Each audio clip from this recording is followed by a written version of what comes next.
បាទសូមជម្រាបសួរដល់បងប្អូនទាំងអស់គ្នាដែលនិយមតាមដានទស្សនាបាទថ្ងៃនេះខ្ញុំបានវិលមកត្រឡប់មកវិញហើយអំពីការព្យាករណ៍តាមបែបតារាសាស្ត្រខ្មែរអំពីរាសីចក្ររបស់ខ្មែរដែលយើងមើលអំពីរាសីចក្រនេះអំពីថ្ងៃបាទអំពីថ្ងៃកំណើតឬក៏ដួងផ្កាយកំណើតរបស់បងប្អូនទាំងអស់គ្នាបាទថ្ងៃនេះផងដែរគឺជាថ្ងៃសៅរ៍បាទ200ខែផលគុណឆ្នាំរោងឆស័កពុទ្ធសករាជ2568បាទត្រូវនឹងថ្ងៃទី15ខែមិនិនាឆ្នាំ2025បាទវេលាថ្ងៃនេះផងដែរគឺជាថ្ងៃរះនៅវេលាម៉ោង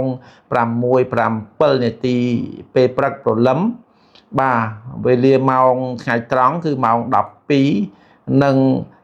នាទីបាទថ្ងៃលិចបាទលិចនៅវេលាម៉ោង6:11នាទីល្ងាចបាទចំពោះនៅក្នុងការព្យាករណ៍តាមបែបតារាសាស្ត្រថ្ងៃនេះយើងឃើញថាសម្រាប់បងប្អូនប្រជាពលរដ្ឋខ្មែរទូទៅបាទហើយក៏ជាថ្ងៃឈប់សម្រាកនៅក្នុងឱកាសចុងសប្តាហ៍ផងដែរបាទថ្ងៃនេះបងប្អូនយើងឃើញថាមមាញឹកខ្លាំងអំពីការធ្វើដំណើរទៅលេងភូមិស្រុកកំណើតបាទអ្នកខ្លះទៅក៏មានការជួបជុំបងប្អូនឬក៏មិត្តភ័ក្តិនៅក្នុងកន្លែងធ្វើការនោះហាក់បីដូចជាមមាញឹកនៅក្នុងចុងសប្តាហ៍នេះបាទនៅក្នុងវីដេអូនេះដែរខ្ញុំក៏នឹងចង់ជម្រាបជូនដល់បងប្អូនថាហេតុអីបានខ្ញុំនឹងលើកយកអំពីរាសីចក្រឬក៏អំពីដួងផ្កាយកំណើតរបស់បងប្អូននឹងមកជម្រាបជូនអាស្រ័យដែលហៅថានៅក្នុងការព្យាករណ៍នេះគឺយើងខ្ញុំចង់ឲ្យបងប្អូនយល់អំពីអ្វីទៅគេហៅថារាសីចក្រខ្មែរហើយមានភាពប្រកបប្រជាប៉ុណ្ណាបាទដើម្បីឲ្យបងប្អូនអាចយល់ហើយបងប្អូនអាចយកទៅក្នុងការប្រព្រឹត្តនៅក្នុងការរស់នៅប្រចាំថ្ងៃមានន័យថាយើងទាំងថ្ងៃធ្វើការដល់តែ5ថ្ងៃហើយយើងសម្រាប់នៅចុងសប្តាហ៍2ថ្ងៃនោះមានន័យថា7ថ្ងៃក្នុងមួយសប្តាហ៍នេះតើមានហេតុការណ៍អ្វីដែលយើងគួរឲ្យកត់សម្គាល់របស់យើងម្នាក់ៗដែលកើតមកមានតាមថ្ងៃខែរៀងខ្លួនបាននៅក្នុងវេលាថ្ងៃនេះដែរបាទសម្រាប់បងប្អូនដែលកើតនៅក្នុងថ្ងៃច័ន្ទបាទនៅក្នុងថ្ងៃច័ន្ទនេះមានន័យថាថ្ងៃនេះទោះបីជាខែរនោចមែនក៏ប៉ុន្តែហាក់បីដូចជាឃើញថាល្អជាងនៅថ្ងៃម្សិលមិញបាទសម្រាប់បងប្អូនដែលកើតនៅក្នុងថ្ងៃច័ន្ទឃើញថាថ្ងៃនេះល្អបាទក៏ប៉ុន្តែថ្ងៃនេះសម្រាប់បងប្អូនជានារីហាក់បីដូចជាមិនជាបញ្ហាទេប្រសិនបើជាបងប្អូនដែលកើតមានន័យថាជាបុរសកើតនៅក្នុងថ្ងៃច័ន្ទហាក់បីដូចជា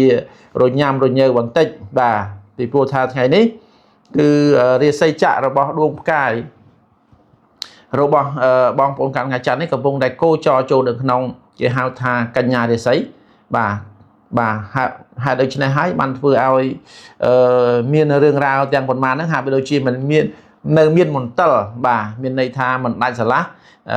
បើសិនជាខ្មែរយើងនិយាយថាបរោះច្រើនដែរបញ្ចេញជាចរិតគេហៅថាចរិតស្រីបាទនិយាយច្រើនគិតច្រើនដូចមនុស្សស្រីបាទនេះហើយដែលយើងឃើញថា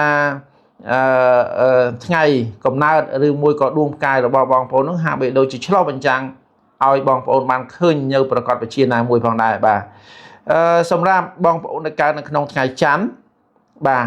ថ្ងៃនេះបងប្អូនអាចប្រកបនៅមង្គលបានបាទទោះបីជាក្នុងខែរនោចក៏ដោយក៏បងប្អូននៅតែប្រកបនៅមង្គលបានបាទជាធម្មតាបាទសម្រាប់ថ្ងៃនេះដែរថ្ងៃច័ន្ទក៏នឹងធ្វើដំណើរទៅទីចិត្តទីឆ្ងាយបានដោយមិនជាបញ្ហាអ្វីទេបាទក៏ប៉ុន្តែការធ្វើដំណើរនោះក៏សូមបងប្អូនមេត្តាប្រយ័ត្នប្រយែងអំពីរបស់របរមួយចំនួនដែលនឹងអាចធ្លាក់ឬមួយក៏អាចនឹងមិនប្រយ័ត្ននឹងអាចធ្វើឲ្យការបាត់បង់ផងដែរបាទអញ្ចឹងសូមមេត្តាប្រយ័ត្នប្រយែងទាំងចរាចរណ៍ផងទាំងការធ្វើដំណើរនៅក្នុងតាមដងផ្លូវផងបាទ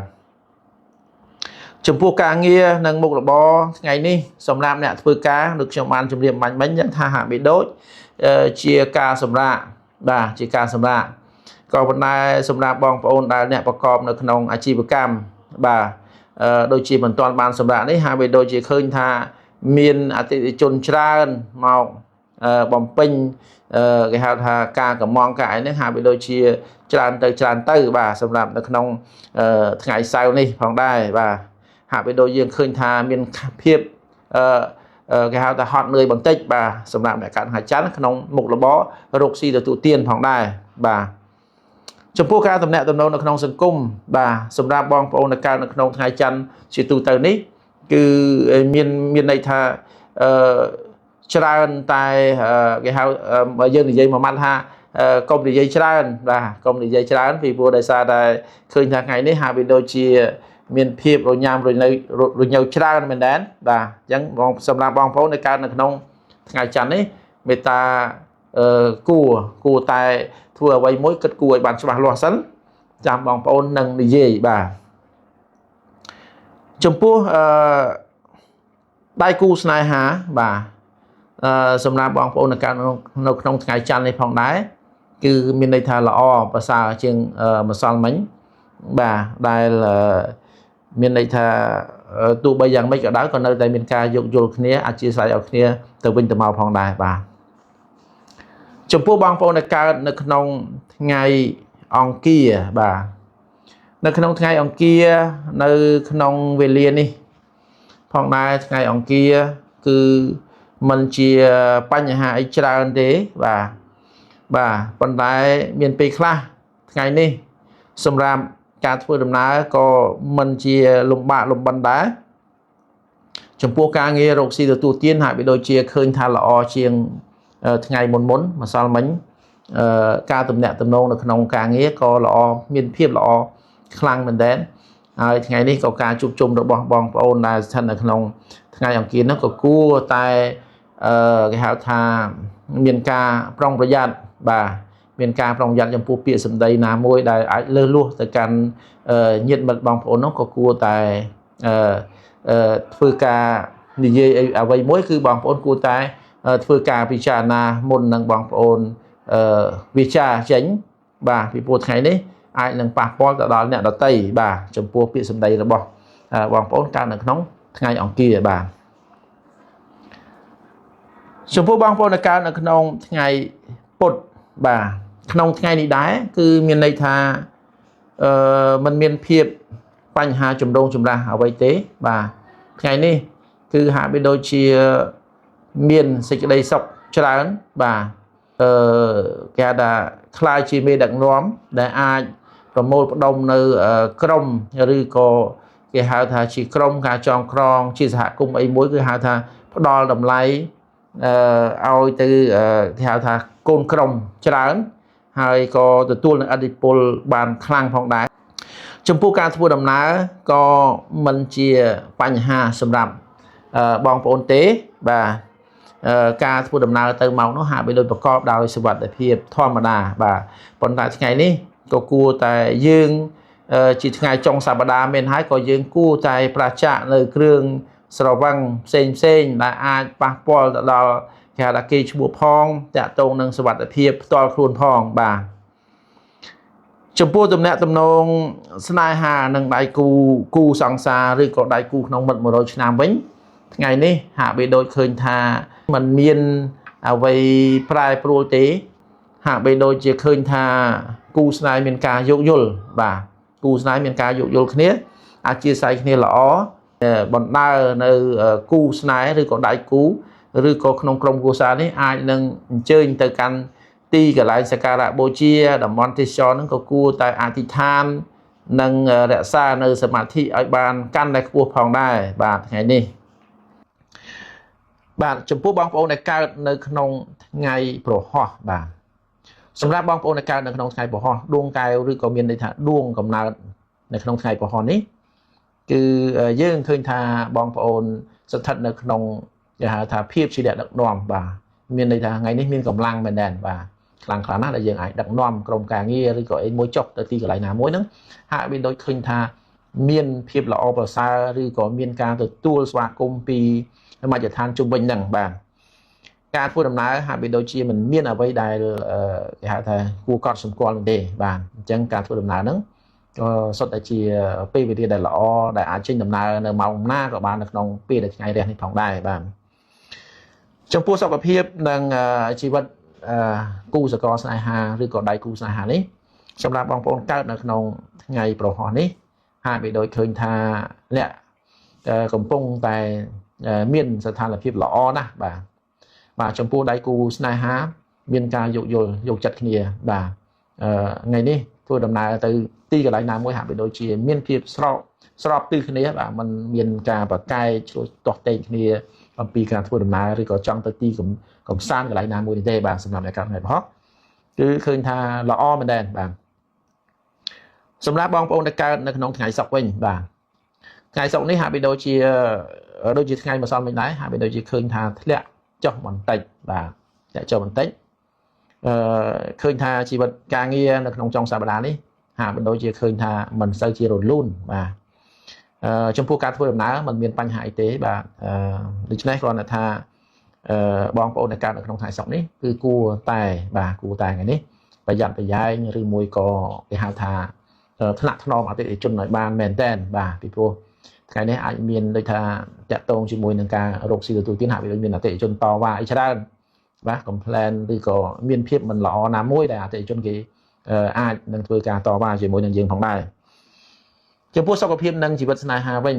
បងប្អូនកើតនៅក្នុងថ្ងៃសុក្រនេះគួរតែទម្លាក់ចិត្តបន្តិចបាទចេះថ្នាក់ថ្នមយោគយល់ពីគូស្នេហ៍វិញបាទដើម្បីឲ្យមានធម៌ពលមានន័យថារវាងគ្នានឹងគ្នាឲ្យមានការយល់ចិត្តគ្នាឡើងវិញក្នុងចុងសប្តាហ៍នេះផងដែរបាទសម្រាប់បងប្អូនដែលកើតនៅក្នុងថ្ងៃសៅរ៍បាទថ្ងៃសៅរ៍នេះមានន័យថានៅក្នុងថ្ងៃនេះកម្លាំងគោចររបស់ព្រះអាទិត្យបានចិញ្ចាក់ឆ្ងាយបន្តិចអំពីភពសៅរ៍បាទអញ្ចឹងថ្ងៃនេះហាក់បីដូចជាថ្ងៃសៅរ៍ហើយក៏ប៉ុន្តែថ្ងៃសៅរ៍អ្នកដែលកើតថ្ងៃសៅរ៍នេះហាក់បីដូចជាបើយើងនិយាយជាធម្មតាគេថារៀងសេតបន្តិចបាទហាក់បីដូចជារៀងស្មុគស្មាញចិត្តបន្តិចក៏ប៉ុន្តែมันជាបញ្ហាធំដុំទេបាទมันមានអ្វីដែលជាការរំខានដល់បងប្អូនកើតនៅក្នុងថ្ងៃសៅរ៍ទេក៏ប៉ុន្តែគ្រាន់តែថមថយនៅធម៌ពលបន្តិចបន្តួចបាទទាំងការងារមុខរបររកស៊ីផងបាទទាំងទំនាក់ទំនងនៅក្នុងការងារហ្នឹងហាក់បីដូចជានិយាយទៅមានន័យថាការស្ដាប់របស់គេហាក់បីដូចជាចង់ឲ្យយើងបញ្ជាក់2-3 ដងទើបគេយល់បាទសម្រាប់អ្នកកើតនៅក្នុងថ្ងៃសៅរ៍បាទសម្រាប់ទំនាក់ទំនងដៃគូស្នេហាបាទសម្រាប់អ្នកកើតថ្ងៃសៅរ៍នេះគឺយើងឃើញថាបងប្អូនកើតថ្ងៃសៅរ៍នេះគឺយើងឃើញថាមានភាពមួយគេឲ្យឈ្មោះថាហាក់បីដូចជាល្អប្រសើរក៏ប៉ុន្តែមិនមែនជាថាការល្អហ្នឹងវាល្អលើសលប់ទេបាទថ្ងៃនេះក៏គួរតែបងប្អូនកើតក្នុងថ្ងៃសៅរ៍នេះក៏គួរតែមាននៅកិច្ចសមាធិណាមួយឲ្យបានខ្ពស់ប្រុងប្រយ័ត្ននៅពាក្យសម្ដីណាមួយជាមួយនឹងដៃគូស្នេហ៍ផងដែរបាទសម្រាប់បងប្អូនដែលកើតនៅក្នុងថ្ងៃអាទិត្យបាទសម្រាប់បងប្អូនដែលកើតនៅក្នុងថ្ងៃអាទិត្យនេះគឺហាក់បីដូចជាកម្លាំងគោចររបស់ព្រះអាទិត្យហាក់បីដូចជាកំពុងតែចាក់ចេញអំពីផ្កាយព្រះសៅរ៍បាទមានន័យថាប្រហែលថ្ងៃមុននោះហាក់បីដូចកំពុងតែស្ថិតនៅក្នុងដៃគូបាទថ្ងៃនេះគឺបានចិញ្ចាក់ពីដៃគូហើយថ្ងៃសៅរ៍នេះផងដែរក៏អ្នកកើតនៅក្នុងថ្ងៃអាទិត្យនេះបាទវេលានៅចុងសប្តាហ៍នេះក៏គួរតែអ្នកកើតនៅក្នុងថ្ងៃអាទិត្យនេះក៏គួរតែប្រយ័ត្នប្រយែងនៅក្នុងការប្រើពាក្យពេចន៍ណាមួយទៅលើក្រុមការងារឬទៅលើអ្នកដទៃហ្នឹងហាក់បីដូចជាឃើញថាធម៌ពលពេលខ្លះយើងអាចខ្លាំងក៏ប៉ុន្តែមានពេលខ្លះក៏អាចប៉ះពាល់ទៅដល់អ្នកដទៃដោយវាចាណាមួយដែលធ្វើឲ្យយើងមិនបានគិតឲ្យសពគ្រប់ជ្រុងជ្រោយបាទចំពោះមុខរបរការងាររកស៊ីរបស់បងប្អូនកើតនៅក្នុងថ្ងៃអាទិត្យនេះហាក់បីដូចជាមិនមានអ្វីគេហៅថាមិនល្អទេគឺល្អ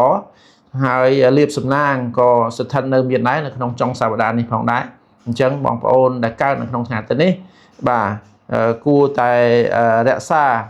ចិត្តឲ្យមានលំនឹង សម្រាប់ជាមួយនឹងអតិថិជនមួយចំនួនដែលបានពេលខ្លះអតិថិជនខ្លះគេមានការតថ្លៃច្រើនឬក៏ធ្វើអីច្រើនហ្នឹងក៏គួរតែមានចិត្តធ្ងន់ដើម្បីដើម្បីទទួលយកនៅមតិរិះគន់របស់អតិថិជនមួយចំនួនដើម្បីជាការកែប្រែនៅក្នុងក្រុមឬក៏សហគមន៍របស់ខ្លួនឬក៏ជាការមុខរបររកស៊ីរបស់ខ្លួនផងដែរបាទចំពោះដៃគូ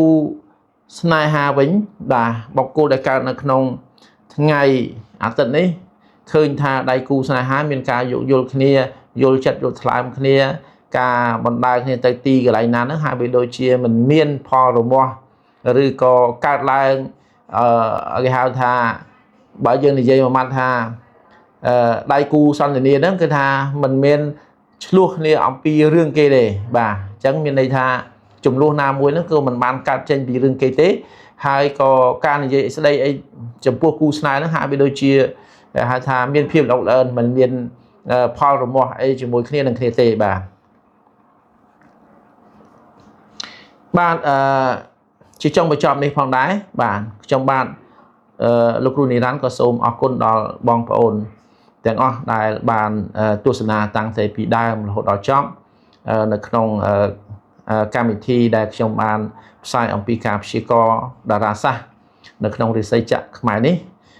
ក៏ឈានចូលដល់វេលាបញ្ចប់ផងដែរហើយខ្ញុំបាទក៏នឹងសូមសន្យាថានឹងលើកយកមកជួបនឹងជាមួយនឹងបងប្អូននៅវេលាថ្ងៃស្អែកនៅវេលាម៉ោងដដែលតាមការសន្យាបាទសូមអរគុណសូមជម្រាបលាបាទ